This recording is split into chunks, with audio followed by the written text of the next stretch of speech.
1 फरवरी को इंडिया में बजट पेश किया गया था और उसी के साथ टैक्स पेयर्स के लिए भी एक बहुत ही बड़ी चीज़ चेंज हुई थी और वो है टैक्स स्लैब में चेंज। नाउ आपने सुना होगा कि टैक्स स्लैब में एक तरफ बोला जा रहा है कि 5 लाख से ऊपर पे आपको 20% टैक्स देना पड़ेगा और 10 लाख से ऊपर आपको 30% टैक्स देना पड़ेगा।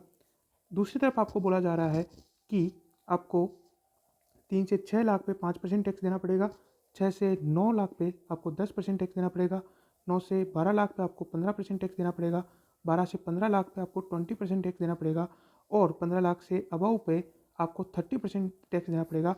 और इन सब के बीच में आपको एक न्यूज़ भी सुनाई दे रही होगी, न्यूज़ भी आ रही होगी कि 7 लाख तक की इनकम पर आपको कोई टैक्स नहीं देना पड़ेगा। तो सर ये इतना कन्फ्यूजन कैसे है? कैसे 3 अलग-अलग चीज़ों पे, 3 अलग-अलग इनकम ब्रैकेट पे अलग-अलग टैक्स कैसे निकाला जा रहा है और इन तीनों में क्या डिफरेंस है और किस तरीके से ये चीज़ें सॉल्व हो रही है और किस तरीके से इनको हम समझ सकते हैं। तो आज ये समझते हैं आसान भाषा में इन तीनों चीज़ों को। तो देखिए ये स्टार्ट होता है 2020 में। उससे पहले सब कुछ स्मूथली चल रहा था। एक इनकम टैक्स की रेट थी, यानी कि एक स्लैब रेट चलती थी और वही सबके लिए एप्लीकेबल होती थी। 2020 में फाइनेंस मिनिस्टर ने उस समय के फाइनेंस मिनिस्टर ने 2 रेट का निर्माण किया, यानी कि 2 रेट निकाली। उस समय उससे पहले एक ही स्लैब रेट निकला करती थी, बट इस समय उन्होंने फाइनेंस मिनिस्टर ने कहा कि हम 2 स्लैब रेट निकालते हैं। एक का नाम देंगे हम ओल्ड और दूसरी न्यू। ना ओल्ड क्या, ओल्ड यानी कि वो जो चलती आ रही है और न्यू जो अभी हम निकालने वाले हैं, एकदम न्यू, जो कि इस साल से आगे के साल के लिए एप्लीकेबल हो जाएगी। नाउ इस ओल्ड और न्यू का मतलब क्या और ये किसके लिए एप्लीकेबल थी? तो देखिए सरकार ने आपको ऑप्शन दिया कि आपको जो अच्छा लगे आप चुन लीजिए। हम आपको कोई बाध्य नहीं कर रहे हैं कि आपको कौन सी लेनी है, बट आपको जब भी इच्छा हो, जो भी आपको अच्छी लगे आप वो चुन सकते हैं, आप उसको ऑप्ट कर सकते हैं। नाउ ओल्ड और न्यू में क्या डिफरेंस था? तो देखिए सरकार का एक मोटिव था कि हम टैक्स को सिंप्लीफाई करेंगे। तो जो न्यू रेट यहाँ पे लेकर के आई गई, वो इसी मकसद से लेकर के आई गई थी कि हम बिल्कुल टैक्स को सिंप्लीफाई कर देंगे। यानी कि हम यहाँ पे ये कहेंगे कि आपको टैक्स जो है वो इनकम पे फिल करना है, आपको कोई डिडक्शन नहीं, कुछ नहीं, आपको किसी तरीके का कोई झमेला नहीं पालना है। आपको सिंपल सा इनकम निकाली, इनकम के ऊपर जो टैक्स रेट है वो लगाया और इनकम टैक्स निकाल लीजिए। आपको किसी तरीके की कोई डिडक्शन यहाँ पे नहीं मिलेगी। सर डिडक्शन क्या होती है? पहली बात ये है कि डिडक्शन क्या होती है। नो, डिडक्शन से हमारा मतलब होता है कि इनकम के अंदर कुछ ऐसी प्रावधान है, इनकम टैक्स के अंदर कुछ ऐसे प्रावधान है कि आपके इनकम से कुछ एक्सपेंसेस या आपने कुछ अगर इन्वेस्टमेंट किया है या आपने कुछ ऐसी इनकम कमाई है जिसको सरकार इनकम नहीं मानती है, तो उन्हें यहाँ से रिमूव कर दिया जाता है और जो बाकी की बची हुई इनकम है उसी पर सरकार टैक्स लगाती है। ओके सर, डिडक्शन का मतलब हमें समझ आ गया, डिडक्शन और एग्जम्पशन।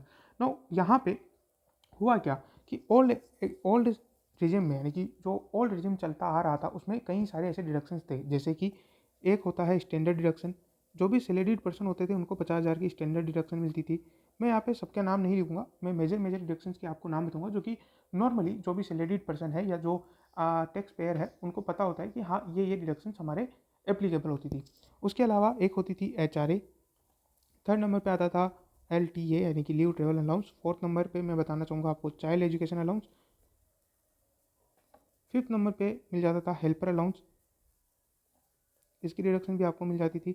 सिक्स नंबर पे जो रिमूव की गई वो थी कन्वेंस अलाउंस। सेवन्थ नंबर पे जो रिमूव किया गया वो था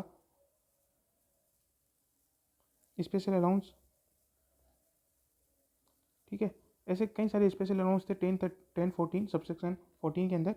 उसके अलावा एक मैं आपको बताऊंगा ऐसी डिडक्शंस जो आपको मिलती थी अंडर चैप्टर 6A में, यानी कि 80C वाली डिडक्शन सबसे मेजर, या फिर आप कह सकते हो 80D वाली, या आप कह सकते हो 80TTA वाली। अगर आप सबने ITR वगैरह देखा होगा तो जो भी आपका इंटरेस्ट ऑन लोन मिलता था, यानी कि इंटरेस्ट ऑन आपका बैंक अकाउंट में जो इनकम आती थी वो यहाँ पर आकर के एग्जम्प्ट हो जाती थी।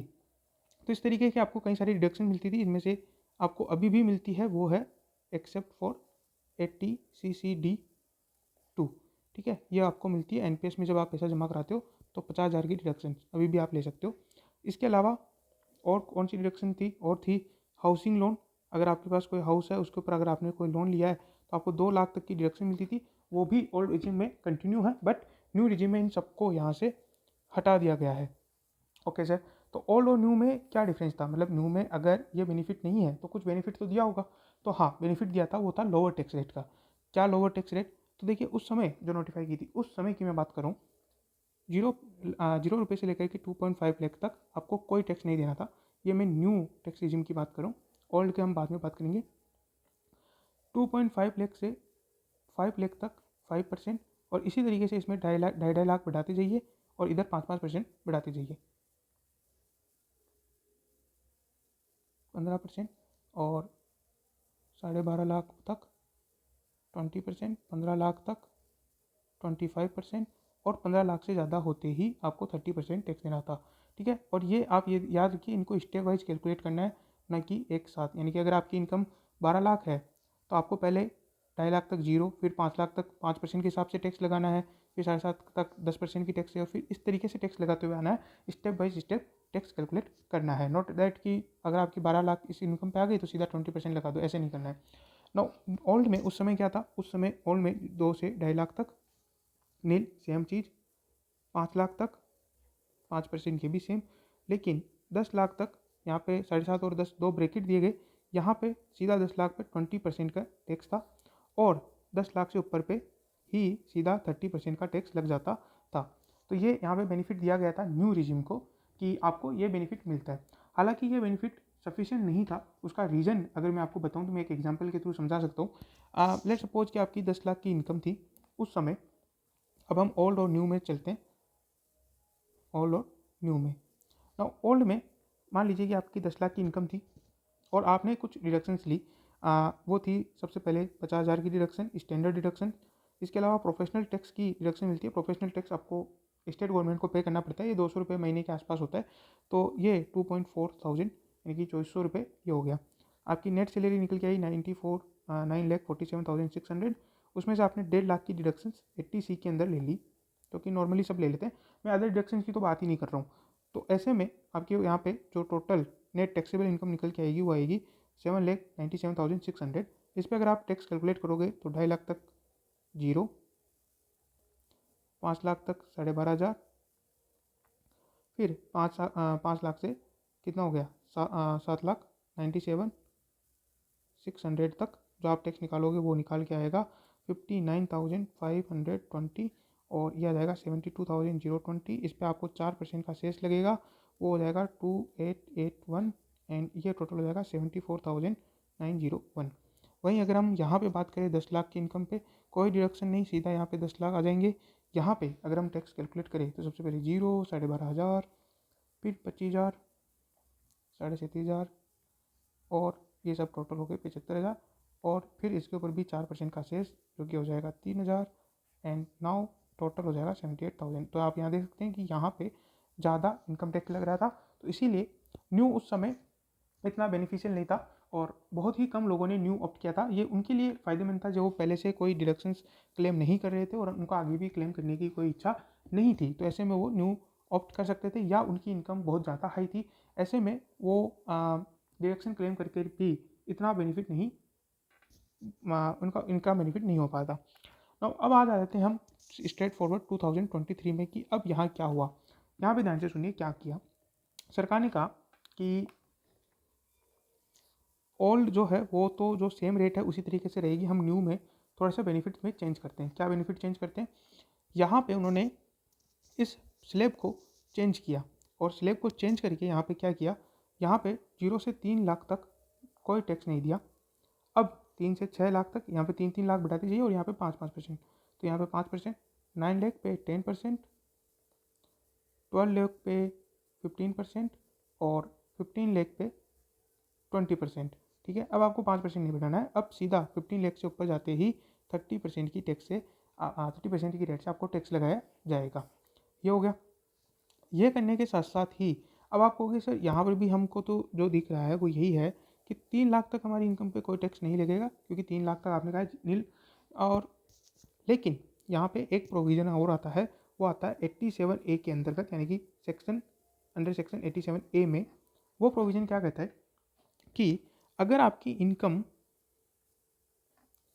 अप टू 7 लाख है, यानी कि 7 लाख तक अगर आपकी इनकम है, इससे ज़्यादा नहीं है, 7 लाख तक इनकम है, तो हम क्या करेंगे, 7 लाख तक का जो भी टैक्स बन रहा होगा, यानी कि अगर आपकी इनकम जैसे 6,90,000 है, ठीक है, 6.9 लाख यानी कि 6,90,000 है, तो 6,90,000 पे जो भी टैक्स बन रहा होगा उस टैक्स की हम आपको रिबेट दे देंगे।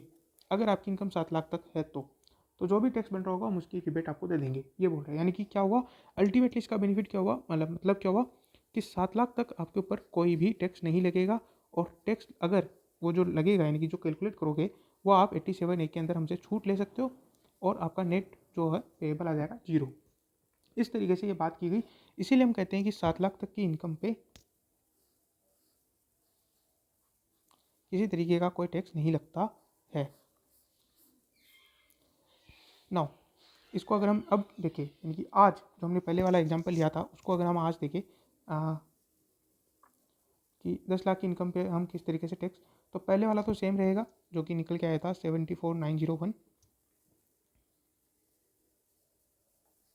और न्यू वाले में हम क्या करेंगे कि अब चूँकि 10 लाख है तो देखिए 7 लाख तक है तभी आपको ये रिबेट मिलेगी। अगर आपकी 7,01,000 भी हो गई, ठीक है, तो आपको ये बेनिफिट नहीं मिलेगा। अब 10 लाख के ऊपर हम कैसे निकालेंगे, तो 3 लाख तक नील, 6 लाख तक 5% के हिसाब से 15,000, और 9 लाख जो है वो है 30,000, और उस 1 लाख पे 10-15% यानी कि 15,000, और ये टैक्स निकल के आएगा 60,000, जो कि आपका पहले से देख लीजिए कम है, काफ़ी कम है, 14,000 का आपको बेनिफिट मिल रहा है। तो ऑफकोर्स यूँ ही सिलेक्ट करेंगे, अनलेस और अनटिल आप यहाँ पे और हायर डिडक्शंस कुछ और क्लेम कर रहे हैं, जैसे कि मान लीजिए HRA आप क्लेम कर रहे हैं या फिर हाउसिंग लोन आप क्लेम कर रहे हैं, ठीक है, तो ऐसी सिचुएशन में आप ऑल पे ऑप्ट कर सकते हैं, अदरवाइज आपके लिए न्यू ही बेनिफिशियल रहेगा। अब न्यू किन किन के लिए बेनिफिशियल है वो भी देखिए। न्यू या तो उनके लिए बेनिफिशियल है जिनकी इनकम लेस देन 7 लाख है, क्योंकि उनको सीधा सीधा यहाँ पे 0 टैक्स का बेनिफिट है, या फिर आपके 15 लाख से ज़्यादा की इनकम है, क्योंकि वहाँ पर भी आपको टैक्स का बेनिफिट लेने के बाद भी, क्योंकि लोअर रेट ही इतनी है कि आपको लोअर रेट का बेनिफिट ज़्यादा लगेगा। ये मैंने कैलकुलेट किया हुआ है, किसी और वीडियो में भी मैं आपको ये कैलकुलेशन समझा दूंगा, बट अभी अगर आप कैलकुलेशन देखें, मैं यहाँ पे जो मान के चल रहा हूँ वो ये है कि आप मैक्स टू मैक्स 4.5 लाख की डिडक्शन ले पाएंगे। कैसे, 2 लाख की आप हाउसिंग लोन के अंदर, 1.5 लाख की आप ले पाओगे 80C में, 50,000 की डिडक्शन आप अदर सेक्शन जो है जैसे कि 80D हो गई या और भी 80 सेक्शन अंडर सेक्शन 80 के अंतर्गत चैप्टर 6A में ये डिडक्शन हो गई, और उसके अलावा 50,000 आपकी हो गई स्टैंडर्ड डिडक्शन, तो ये सब मिलाकर के हो गई 4.5 लाख, ये मैं एज्यूम करके चल रहा हूँ।